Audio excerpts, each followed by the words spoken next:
Hello there, I'm Philip Waddington and this is my layout based on Halifax and the Calder Valley, which under the present TV series I just call it Happy Valley.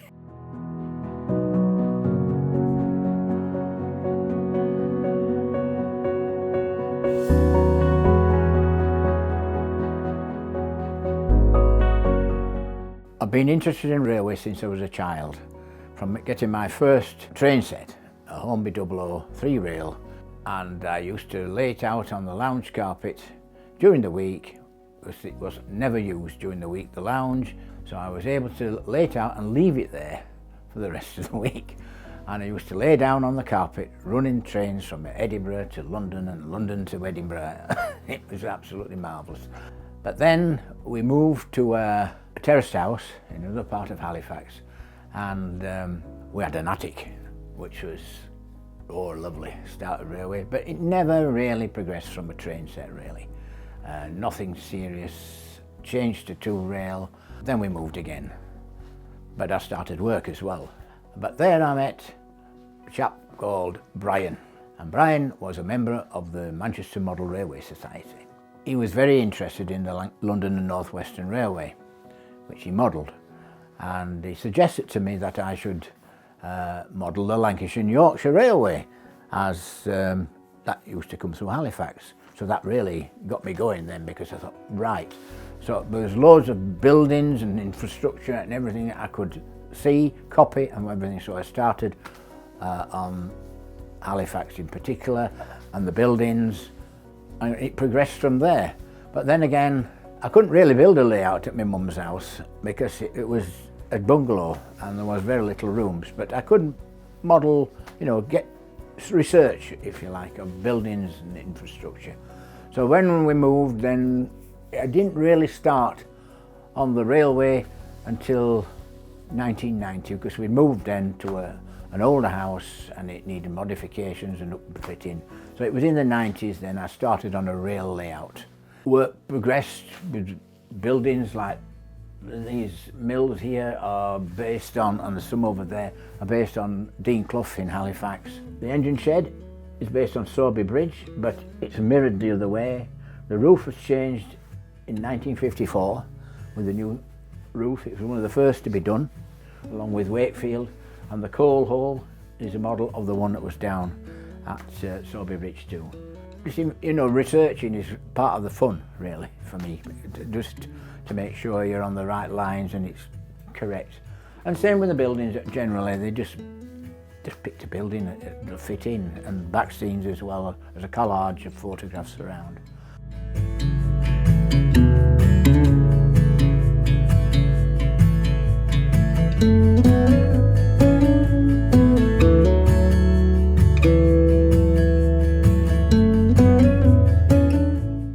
The buildings are scratch built, basically. There are one or two added which are proprietary models, but generally speaking they're all scratch built, based on areas within Halifax and Sorby Bridge, brought together in one place, but represents the buildings between Todmorden and Sorby Bridge and Halifax. I have experience in maintenance, engineering and building, and you know that windows were, generally speaking, a set size.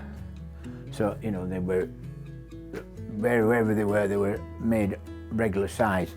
So that was a great help, because you knew sort of general sizing. But the viaduct I made, I went down to Lidgate near Todmorden and measured the bases to make sure I got the right proportions. So but it was a morning out or something. And that's it. You go down to the station in Halifax and measure up and get more or less the correct sizes, but to make it fit, and that is the thing. You've got to be flexible that way. But as long as you get a good impression, that's the main thing. It looks the part.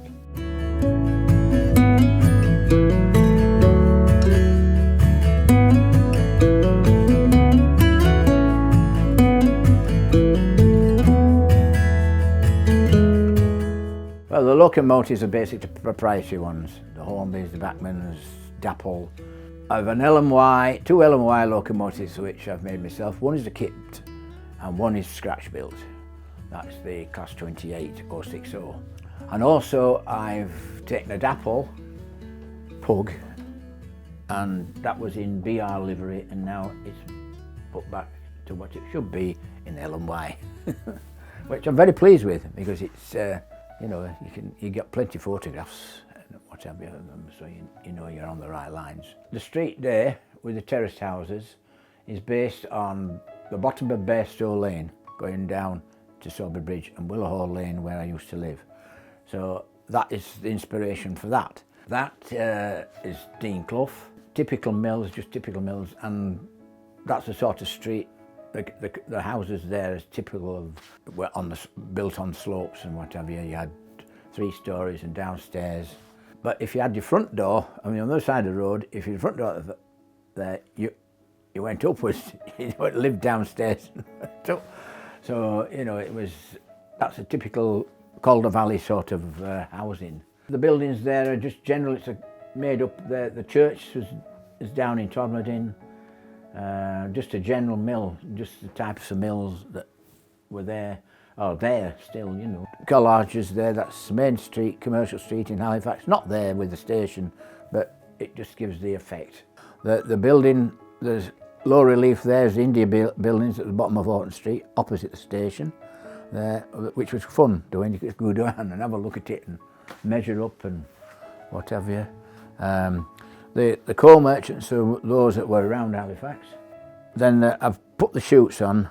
There's a mechanism with them which I haven't modelled yet, but that's general coal yard.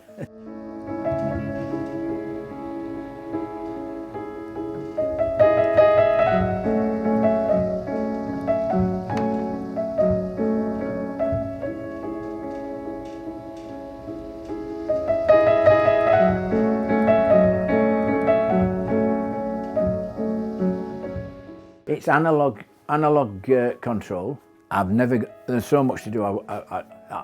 It'd be so expensive to get into digital, which I'd love really, but now it's a bit late for doing that. Well, there's plenty around to look at, so, and they vary so much. So I can't just remember where.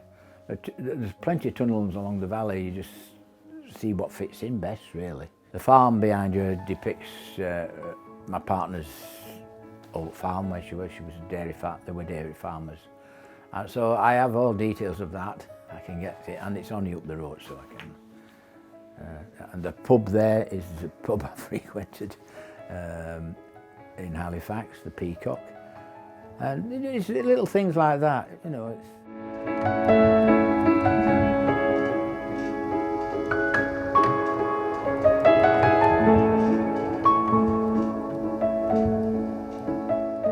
What we call the drawbridge there, it comes down, it's pretty sparse, so I want to put some foliage on and whatever. That's another one. I've bought a guards van there, 6-wheeler, so I'm wanting to convert that to an LMY 6-wheel 20 ton. I've got a 4-wheel, which is it's a kit reduced down inside and the drawings. And assistance from a member of the Lancashire Yorkshire Railway Society.